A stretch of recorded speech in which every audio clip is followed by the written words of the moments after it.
है और मेरी पत्नी का नाम मधु है।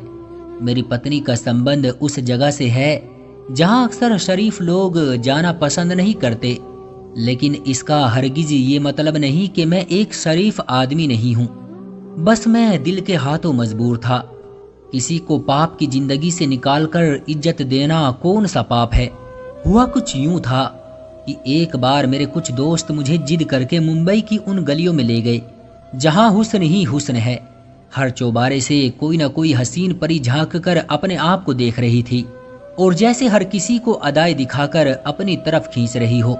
मैं वहां गया तो अपने दोस्तों के कहने पर ही था, लेकिन जब मधु नाम की एक कोठे पर नाचने वाली मुझे शराब पेश करने आई तो मैं उसे देखकर दंग रह गया। मुझे यूं लगा जैसे आसमान से कोई परी उतर कर आ गई हो। मैं तो उसकी शराबी आंखों में डूब ही गया था। फिर यूं हुआ कि मैं अपने दोस्तों से छुप छुपा कर उस इलाके में जाता रहा। मैं हर रात मधु का डांस देखने जाता था। मैं क्योंकि करोड़पति बाप का इकलौता बेटा था, इसलिए मुझे पैसे की कोई कमी नहीं थी। मैं हर रात मधु पर नोटों की बारिश कर देता था। उस कोठे की मालकिन सविता नाम की एक औरत थी जो मुझसे बहुत प्रभावित हो चुकी थी। एक दिन मैं दोपहर के 2 बजे कोठे पर चला गया और सविता से रिक्वेस्ट की कि मुझे मधु से मिलवा दे।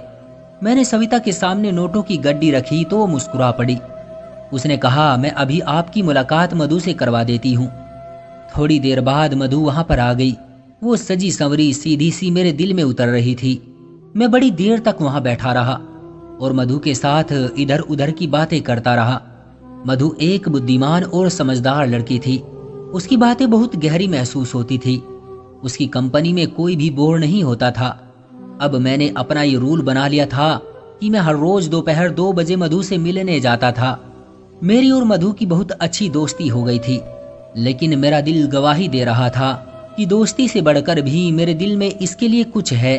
फिर एक दिन मैंने मधु से अपने प्यार का इजहार कर ही दिया तो उसने मुझे सकारात्मक जवाब दिया। मैंने मधु को कहा कि यह डांस वगैरह छोड़ दो।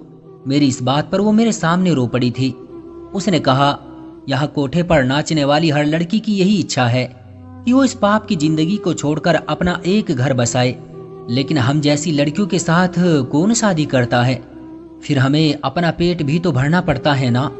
बस हम सभी मजबूर हैं और मजबूरी की वजह से ही ये सब कर रही हैं। मैंने मधु से कहा, मैं तुमसे शादी करना चाहता हूँ। वो बहुत खुश हुई और फिर रोने लगी। वो मेरे पैरों में बैठकर बोली, अगर आप मुझसे शादी करके यहाँ से ले जाएंगे तो मैं आपकी पत्नी नहीं बल्कि सारी जिंदगी आपकी नौकरानी बनकर रहूंगी। आपका हुक्म मेरे लिए सर आंखों पर होगा। आप जैसा कहेंगे मैं वैसा ही करूंगी। मैं मुस्कुराने लगा। मैं और मधु तो इस रिश्ते से बहुत खुश थे, मगर आगे का रास्ता बहुत मुश्किल था। सविता मधु जैसे हीरे को अपने हाथ से नहीं जाने देना चाहती थी। उधर मेरे माँ बाप एक नाचने वाली को अपनी बहू नहीं बनाना चाहते थे। मैंने सविता के सामने 7 लाख रुपयों का चेक रख दिया तो उसका मुंह बंद हो गया। मैं मधु से शादी करके उसे एक अपार्टमेंट में ले गया। मैंने सोचा था कि कुछ समय गुजर जाएगा तो मैं मधु को अपने माँ बाप से मिलवा दूंगा। एक बार जब मेरी मधु के साथ शादी हो जाएगी तो मेरे माँ बाप को भी मेरा फैसला मानना ही पड़ेगा। मैं उनकी इकलौती औलाद जो ठहरा, वो मुझसे बहुत मोहब्बत करते थे। मैंने और मधु ने एक अपार्टमेंट में अपनी नई जिंदगी शुरू की। हम दोनों ही एक दूसरे को पाकर बहुत खुश थे। हमारी जिंदगी बहुत अच्छे से गुजर रही थी, लेकिन फिर वो हो गया जिसका मैंने कभी सोचा भी नहीं था। मैं ऑफिस में था। मधु ने फोन करके मुझसे मार्केट जाने की अनुमति मांगी, लेकिन वो वापस ना आई। मैं बहुत परेशान हो रहा था कि आखिर वो कहाँ गई। लेकिन फिर थोड़ी ही देर बाद मुझे अस्पताल से फोन आ गया। मुझे बताया गया कि आपकी पत्नी का एक्सीडेंट हो गया है। ये सुनकर मुझे कुछ होश ना रहा और मैं फौरन अस्पताल पहुंचा। एक डॉक्टर मेरी पत्नी को देखकर मुझसे बोला, माफ कीजिएगा, आपकी पत्नी कोमा में चली गई है। अब कुछ पता नहीं कि इन्हें कब होश आएगा। ये सुनकर मैं बहुत रोया। ये सब कुछ इतना अचानक हुआ था कि मुझे संभलने का मौका ही नहीं मिला। मैं अस्पताल की बेंच पर बैठा बहुत देर तक रोता रहा। मेरी खुशियों को तो न जाने किसकी नजर लग गई थी। अभी तो मैंने अपनी नई जिंदगी की शुरुआत की थी, मगर इतना बड़ा दुख जो मुझे अंदर तक तोड़ गया था। मैं सारा दिन रोता रहता था। जब मेरी हालत बेहतर न हुई तो मैं अपने माँ बाप के पास अपने गांव चला गया। मेरे पिता बहुत बड़े जागीरदार थे। जब मैं गांव वापस गया तो मेरे माँ बाप बहुत खुश हुए। मेरे पापा बोले, शुक्र है तुम आ गए हो बेटा, अब तुम खुद ही संभाल लो ये जमीन। मेरी बूढ़ी हड्डियों में अब इतनी ताकत नहीं रही कि मैं इन जमीनों की रखवाली कर सकूं। मैं अपने पिता के गले लगकर रोने लगा। मैंने अपने माँ बाप को बताया कि मैंने मधु के साथ छुपकर शादी कर ली थी। हमारी शादी को अभी 2 महीने ही गुजरे थे कि उसका एक्सीडेंट हो गया और अब वो कोमा में है। माँ और पिताजी मेरी बात सुनकर बहुत परेशान हो गए। मैंने पापा को अपनी मजबूरी बताई कि मैं मधु को अस्पताल में अकेला नहीं छोड़ सकता। मैंने उनसे मधु की सेहत के लिए भगवान से प्रार्थना करने को कहा और उनसे वादा किया कि जब मधु ठीक हो जाएगी तो मैं गांव वापस आ जाऊंगा। मेरे माँ पिताजी इस बात पर तैयार हो गए और फिर मैं वापस शहर लौट गया। मधु 2 हफ्तों से कोमा में थी। मैं हर दिन अस्पताल की बेंच पर घंटों बैठा रहता, लेकिन मुझे डॉक्टर मधु से मिलने ना देते थे। वो कहते थे कि मरीज के पास हम किसी को भी ज्यादा देर के लिए नहीं छोड़ सकते। डॉक्टर मुझे हर रोज 10 मिनट के लिए मधु के पास जाने देते थे। मैं मधु के पास रहने के लिए डॉक्टर की खुशामद करता रहता। मुझे जैसे ही इजाजत मिलती तो मैं रो रो कर मधु से कहता, मधु तुम ठीक क्यों नहीं होती हो? मधु तुम जल्दी से ठीक हो जाओ, मैं तुम्हारे बगैर नहीं रह सकता। मुझे लगता था जैसे वो मेरी बातें सुन लेगी और वो ठीक हो जाएगी। मैं उसे बस इतना ही कहता रहता था, मधु तुम जल्दी से ठीक हो जाओ। मैंने माँ पिताजी को भी मना लिया है, लेकिन वो ना उठती थी और ना कुछ बोलती थी। आज जब मैं मधु से मिलने गया तो मैंने देखा कि उसने अस्पताल की वर्दी नहीं पहनी हुई थी। मैंने एक नर्स से पूछा कि ऐसा क्यों है, तो बोली, मरीज अस्पताल की वर्दी से तंग हो जाता है। अब हम हर रोज आपकी पत्नी के कपड़े चेंज कर दिया करेंगे ताकि ये जल्द ही अपनी जिंदगी की तरफ लौट आए। मुझे इन बातों की कोई समझ नहीं थी, इसलिए मैं खामोशी से वापस लौट आता था। लेकिन अब मैंने नोट किया था कि मधु के कपड़े हर रोज चेंज किए जाते हैं। उसने जो भी कपड़े पहने होते वो बिल्कुल भी आम कपड़े नहीं होते थे, वो सभी बहुत महंगे कपड़े होते थे। ये बात मेरी बिल्कुल भी समझ नहीं आती थी कि अस्पताल वाले अपने पास से कपड़े लेकर उनको सिलवाकर मरीज को पहनाते थे। फिर मैंने देखा कि मधु के चेहरे पर मीटे मीटे से मेकअप के निशान भी होते थे। मुझे बड़ी हैरत हुई। मैंने नर्स से पूछा, चलो कपड़े तो आप लोग चेंज कर देते हैं, लेकिन ये चेहरे पर मेकअप के मीटे मीटे निशान कहाँ से आते हैं? आखिर ये सब क्या है? मैंने देखा था कि नर्स मेरे सवालों से घबरा सी गई थी। अब मुझे मधु की बहुत फिक्र हो रही थी। बहुत डर सा लग रहा था कि कहीं उसके साथ कुछ गलत तो नहीं हो रहा। इसलिए मैंने सोच रखा था कि मैं अब उस अस्पताल की असलियत जानकर ही रहूंगा। मैंने उस अस्पताल के बारे में बहुत छानबीन की, मगर हर तरफ से बहुत अच्छा जवाब मिलता था। लेकिन फिर मेरी पत्नी के साथ क्या हो रहा था? मैं शाम को जब मधु से मिलकर आता तो वो आराम कर रही होती थी और उसके चेहरे पर किसी तरह का भी मेकअप नहीं होता था।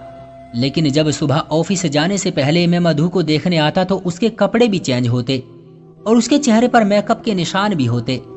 अब मैंने इरादा कर लिया था कि रात को घर ही नहीं जाऊंगा और खुद ही देखूंगा कि आखिर ये सब क्या हो रहा है। मैं सारी रात बाहर कुर्सी पर बैठा रहा क्योंकि मुझे डॉक्टर ने मधु के पास जाने की इजाजत नहीं दी थी। मैंने सारी रात जासूसी करते हुए गुजार दी थी, मगर कुछ भी ऐसा नहीं हुआ जिस पर शक किया जा सके। एक नर्स रात में 3-4 बार सारे मरीजों को चेक करके जाती थी। वही मधु के कमरे को भी चेक करके जाती थी तो मुझे सुकून मिल जाता था। अब जब मैं सुबह कमरे में गया तो मधु के कपड़े फिर से बदले हुए थे और उसके चेहरे पर मेकअप के निशान भी मौजूद थे। अब मुझे बहुत हैरानी होने लगी, इसलिए मैंने कुछ और करने का सोचा। मैंने अस्पताल के एक जूनियर डॉक्टर को अपने साथ मिला लिया था और उसे भारी रकम देकर राजी कर लिया था। अब मुझे रात का बेसब्री से इंतजार रहता। जैसे ही रात हुई मैंने उस जूनियर डॉक्टर की ड्रेस पहन ली। मुझे मधु के कमरे में जाने से कोई भी नहीं रोक रहा था। पहले तो मैंने जैसे ही मधु के कमरे की तरफ कदम बढ़ाया, एक नर्स भागकर मेरे पास आई और मुझे अंदर जाने से रोकने लगी। मैं उसके जाने के बाद आराम से मधु के कमरे में चला गया, मगर ये क्या, मेरे तो कदमों तले से जमीन ही निकल गई क्योंकि मधु का बेड तो खाली था। वहां तो मधु का नामो निशान भी नहीं था। मैं बहुत परेशान हो गया और सोचा कि आखिर मधु कहाँ जा सकती है। मैं वैसे ही बाहर निकल आया मैंने जूनियर डॉक्टर से मधु के बारे में पूछा तो उसने मना कर दिया। मैं अपने चेहरे पर मास्क लगाकर उस नर्स के पास गया जो मधु के कमरे के बाहर चक्कर लगाती थी।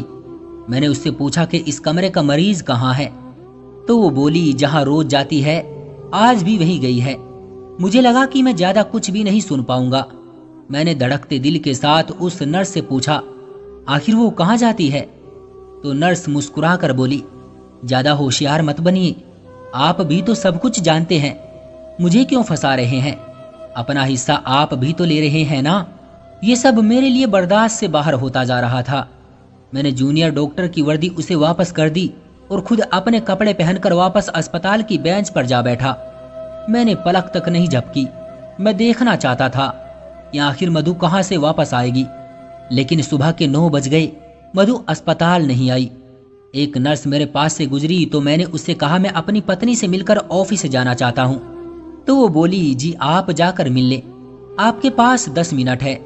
मैं इजाजत मिलते ही बड़ी तेजी से मधु के कमरे में दाखिल हुआ। मधु अपने बेड पर मौजूद थी। उसने आज फिर से कपड़े चेंज किए हुए थे और हर रोज की तरह उसके चेहरे पर मेकअप के निशानात थे। अब मेरे समझ में सारा मामला आ चुका था। मुझे मालूम हो चुका था कि जो कोई भी मधु को रात में बिस्तर से अगवा करता है वो उसको अस्पताल के पीछे दरवाजे से लेकर जाता है। इसलिए मैंने यही फैसला कर लिया था कि मैं अब अस्पताल के पिछले दरवाजे की निगरानी करूंगा। मैंने अस्पताल वालों के साथ एक चाल चलने की कोशिश की। मैं मधु के कमरे में गया। वहां मैं 10 मिनट से ज्यादा रुका था। मुझे पता था कि अब मुझे कोई डॉक्टर यहाँ से निकालने के लिए जरूर आएगा, और मेरी सोच के मुताबिक 12 मिनट पर एक डॉक्टर उस कमरे में आया और बोला, सर आपको यहाँ से जाना होगा, मरीज के पास ज्यादा देर रुकना ठीक नहीं है। मैंने इस बात पर सर हिला दिया। डॉक्टर साहब, मैं 2-3 दिन के लिए अपने गांव जा रहा हूँ, इसलिए मैं अस्पताल के चक्कर नहीं लगा पाऊंगा। आपसे गुजारिश है कि आप मेरी पत्नी का ख्याल रखिएगा। किसी भी तरह की इमरजेंसी में मुझे कॉल करके बुला लीजिएगा।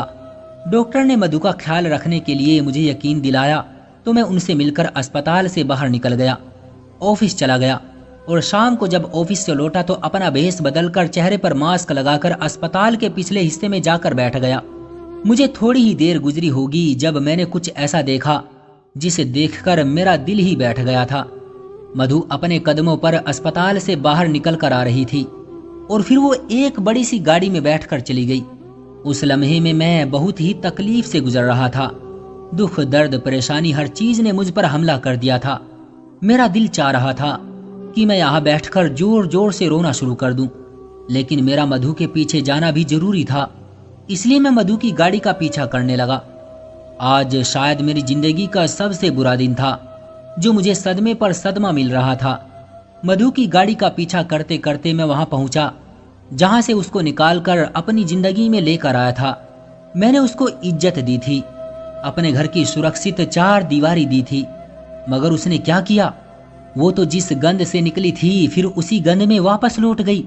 जब मधु कोठे में दाखिल हो गई तो उसके 10-15 मिनट बाद मैं भी कोठे में दाखिल हो गया था। मैंने अपना भेष इस कदर बदल रखा था कि मुझे कोई भी आसानी से पहचान नहीं सकता था। अब हुआ यूं कि जब मैं कोठे में दाखिल हुआ तो मधु नाच रही थी। मेरा दिल चाह रहा था कि मैं अभी उठकर मधु को एक जोरदार थप्पड़ मार दूं, लेकिन मैंने सब्र किया। मैं जानना चाहता था आखिर मधु ये सब क्यों कर रही थी, उसने मुझे धोखा क्यों दिया। अगर उसे नाचने का इतना ही शौक था तो उसने मेरे सामने अच्छाई का ड्रामा क्यों किया था। डांस देर रात तक चलता रहा। सुबह 4 बजे के करीब सभी अपने अपने घरों को वापस जाने लगे, लेकिन मैं वहां से ना उठा। जब हॉल खाली हो गया तो मैं उठकर मधु के सामने खड़ा हो गया। मैंने अपने चेहरे से मास्क हटाया तो वो मुझे देखकर हैरान हो गई। उसका चेहरा डर के मारे लाल हो चुका था। मेरी आंखों में आंसू आ गए थे। मैंने रोते हुए कहा, मधु, अगर तुम ये सब छोड़ नहीं सकती थी तो तुमने क्यों मुझसे कहा कि मैं तुमसे शादी कर लूं? मैंने अपने माँ बाप का दिल भी दुखाया, लेकिन फिर भी तुम मेरी नहीं बनी। मधु भी रोने लगी थी। रोते हुए बोली, कुछ लोग हम जैसे होते हैं जिनकी किस्मत में इज्जत होती ही नहीं। मैं तुमसे शादी करके बहुत खुश थी कि अब मुझे किसी के सामने नाचना नहीं पड़ेगा, इज्जत की जिंदगी गुजरेगी। लेकिन फिर कुछ ऐसा हुआ कि मजबूर होकर फिर से कोठे पर आ गई। मैंने चिल्लाकर पूछा, मुझे भी तो बताओ तुम्हें ऐसी कौन सी मजबूरी आ गई थी कि तुमने ये सब किया? तुमसे पहले एक सेठ मेरी जिंदगी में था, वो भी मेरे डांस का बहुत शौकीन था। उसने मुझ पर पैसा पानी की तरह बहाया था। सविता उसे जबान दे बैठी थी कि मैं उसके सिवा किसी और के सामने नहीं नाचूंगी, मगर फिर अचानक से वो सेठ गायब हो गया। उसने मेरे लिए पैसे भेजने छोड़ दिए थे। सविता ने 2 महीने इंतजार किया, लेकिन जब उसकी तरफ से कोई जवाब नहीं आया तो उन्होंने मुझसे एक बार फिर भरी महफिल में डांस करवाना शुरू कर दिया। उन्हीं दिनों मेरी नज़र तुम पर पड़ी थी। तुम एक दिन मेरा डांस देखने आए थे। तुम मुझे बहुत ही अच्छे लगे थे। फिर यूं हुआ कि हम दोनों की मोहब्बत परवान चढ़ गई और फिर तुमने 7 लाख रुपये देकर मुझे खरीद लिया। लेकिन हमारी शादी के 2 महीने बाद ही वो सेठ भी वापस आ गया। उसने सविता मैम से कहा था, अगर मैं दोबारा डांस नहीं करने लगी तो मधु के पति को जान से मरवा देगा, सविता के भी टुकड़े टुकड़े करके कुत्तों के सामने डलवा देगा। मैं ये कैसे बर्दाश्त कर सकती थी कि मेरा पति ही मुझसे छिन जाए। मैंने आपकी जान बचाने के लिए उस सेठ की बात मानी। मुझे जैसा कहता गया मैं वैसा ही करती गई। उसने कहा कि मैं आपसे दूर हो जाऊं और हर रात सिर्फ मेरे सामने नाचूं। इसलिए मैंने अपने झूठे एक्सीडेंट का बहाना किया और एक डॉक्टर को अपने साथ मिला लिया। फिर मैंने अस्पताल की नर्सों को भी अपने साथ मिला लिया था। सेठ के कहने पर मैंने फिर से कोठे पर नाचना शुरू कर दिया था ताकि उसका ध्यान तुम्हारी तरफ से हट जाए। मेरे लिए यही काफी था कि तुम हर रोज 10 मिनट के लिए मेरे पास आ जाते थे। मैं तुम्हारा चेहरा देख लेती थी, तुम्हारी खबर मुझ तक पहुंच जाती थी। मैंने मधु से पूछा, तुम बताओ क्या तुम अपनी जिंदगी में खुश हो? तो वो रोती हुई बोली, अब इज्जत की जिंदगी का मजा चख चुकी हूँ और अब मुझे ये मजबूरी की जिंदगी अच्छी नहीं लगती। मेरा दिल करता है कि सेठ फिर से कहीं गायब हो जाए और मैं तुम्हारी जिंदगी में वापस आ जाऊं। मैंने मधु के हाथ पकड़कर कहा कि मेरी एक बात तुम याद रखना, बाहर के लोग उस इंसान को ही तोड़ने में कामयाब होते हैं जो अपने घर वालों से बातें छुपाते हैं। अगर तुम सेठ वाली बात मुझे पहले बता देती तो मैं उसका कोई ना कोई हल निकाल लेता और तुम्हें भी इतनी परेशानी ना उठानी पड़ती। मैंने मधु को तसल्ली दी, उस सेठ के खिलाफ FIR दर्ज करवाई और फिर उसे पुलिस उठाकर ले गई। अब मैं अपने वादे के मुताबिक गांव वापस आ गया था। मेरे माँ बाप ने भी खुले दिल से मधु को बहू स्वीकार कर लिया था। मेरे माँ बाप ने भी खुले दिल से मधु को बहू स्वीकार कर ली थी और मधु ने गांव के माहौल को अपना लिया था। इस तरह मधु और मेरी जिंदगी एक बार फिर से सही रास्ते पर आ गई थी। तो दोस्तों, ये थी हमारी आज की कहानी। आपका क्या कहना है इस कहानी के बारे में? कमेंट करके हमें जरूर बताएं। वीडियो को लाइक कर दीजिए और इसी तरह की कहानियां लगातार देखने के लिए चैनल को सब्सक्राइब करके घंटी को दबाकर ऑल पर सेट कर लीजिए ताकि आने वाली वीडियो का नोटिफिकेशन आपके पास तुरंत पहुंचे। मैं मिलता हूं आपसे अगली वीडियो में, तब तक के लिए धन्यवाद।